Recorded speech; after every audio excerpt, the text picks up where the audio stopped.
My name is Marie. I'm with Operation Smile.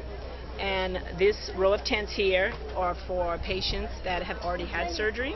They've had external fixation devices put on for fractures.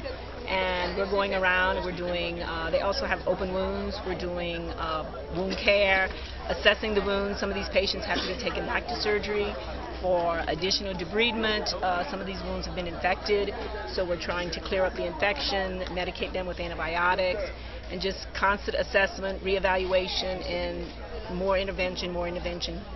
We're trying to salvage the limb, is what we're trying to do. We have a lot of amputations in the camp, and we're just trying, the ones that are still have viable extremities, we're just trying to save them and keep them and heal them.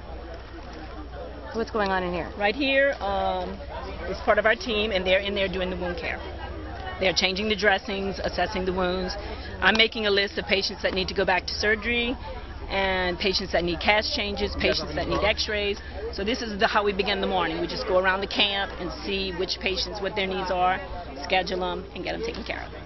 Okay. If you want to go in there, yeah. He's going to get an x-ray today? So you need to be on... Who's going to get the x-ray? Okay. He needs a knee x-ray on the right side. You got that, Yes. Marie? Okay. And My name's Paul Versage from Virginia. what are you doing here? Part of the orthopedic team. Just came down to see what we could do, what we can offer to these folks.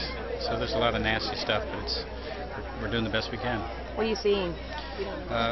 Amputees and lots of fractures with external fixators, and so just big trauma stuff. That's all. Were you expecting to see all this?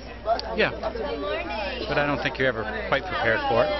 But yeah, this is what we expected to see. That's why we came, to do the best we can and salvage as many as we possibly can. I don't think we have anybody right Ms. Jovi, I'm one of the chief surgery residents in general surgery at Penn State Medical Center. I'm in charge, I'm the medical director for this ward. I have about 22 patients that I'm responsible for. This gentleman just got here this morning, has not been looked at yet. So he has some family members who are here. He's asking me that to take a look at him because nobody has really assessed the extent of his injuries. So I'm going to take a quick look at him while the rest of the team continues to do dressing change on the other side. Okay. That's all. Okay? Yeah. Are we doing both right? I don't know if that's One issue. Let's do both. I don't think it's going to get done. No, you don't want to. Okay with the strike, Mike? Yeah. Okay. This was the hip dislocation. We don't know if it's still there. I gotta get a little right hip dislocation. David.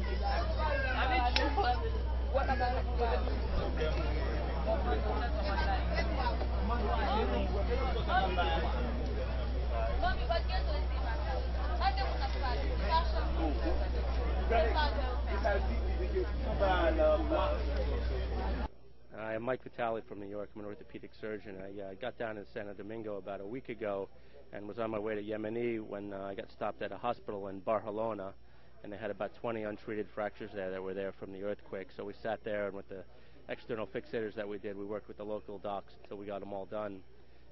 Made my way up to Yemeni and worked up there for a while, but the Good Sam Hospital is very well staffed up there, and then came here, and this is an incredible place. As you see, if you look around, you'll see patients that are being cared for, you know, in the post-op acute phase. This is the phase that's really critical, the phase that without appropriate care, infections and complications from their surgery will set in. So I think the camp over here is doing a great job managing patients that otherwise really would not be dealt with in an efficient, appropriate manner. I got here about 4 or 5 days ago, and if you can imagine, there was not a single tent up. There was really nothing in place. It was just an orphanage at that time. It's been really incredible seeing the place develop and explode and the infrastructure that's been put on the ground in the course of 4 or 5 days. Every night we get about 50 people, new patients with fractures, infections, amputations that need to be revised, and we've been growing. Today we're going to have 4 ORs running, and 3 or 4 days ago we really didn't have a single operating room. We had no operating room capability. So the place is really developing and expanding before your eyes. There's certainly needs for supplies. One of the things I've been trying to get from connections back in the States is appropriate wound management devices, something called a VAC drainage system. It would make a big difference in handling a lot of these incomplete amputations and staving off a lot of the infection. We do need some orthopedic supplies, but it's basically wound management issues right now.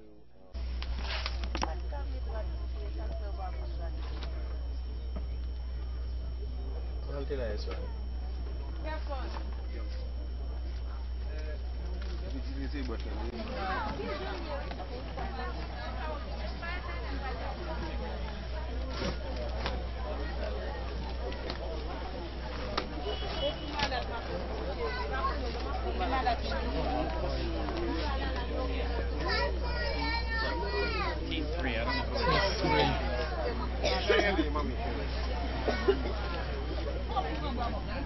I'm Dr. Shane Johnson. I'm a plastic and reconstructive surgeon from Penn State Hershey Medical Center, which is in Hershey, Pennsylvania. And I'm here with the team from Operation Smile, who has put together a crew of orthopedic surgeons, myself as a plastic surgeon, a lot of nursing support and anesthesia, and all the equipment we need to do surgery, and they mobilized and sent us here through the Dominican Republic. We arrived Sunday night this week. We made our way to this camp, which is Love a Child Orphanage in Haiti 2 days ago now, and since that time we've been organizing our equipment and organizing space to set up operating rooms and taking care of patients. We completed 7 surgeries yesterday, and this is my first patient today. Is a girl who had a head injury during the earthquake more than 2 weeks ago now, which caused a severe tissue loss on the side of her face and ear, and we're going to reconstruct that today and get her taken care of. Come on with me. This is our scrub sink area where we wash our hands and get ready to go into the operating room. We have our equipment, masks and shoe covers and hats, etc. We have a pacemaker and defibrillator device in case of emergencies, which is a luxury in this environment. And another luxury is we have an autoclave for sterilizing instruments, real surgical instruments, which is a big benefit for the type of surgery that we need to do here. On the ground we have battery packs to power our portable drills, saws, and some other equipment for orthopedic injuries.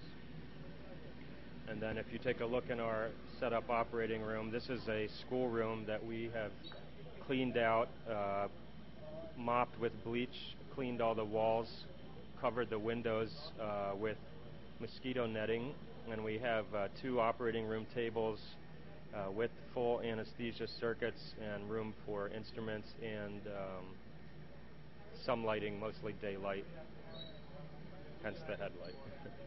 So, a concern about generators going out is a big concern when we're doing general anesthesia cases where we have machines breathing for the patients. So far we've been doing almost everything under sedation type anesthesia where if needed we can breathe for the patient. But most of the time they're breathing on their own and we're not necessarily relying on electricity. But for the more complex surgeries that need to happen here, we need a sterile environment, we need a lot of equipment, and we need power.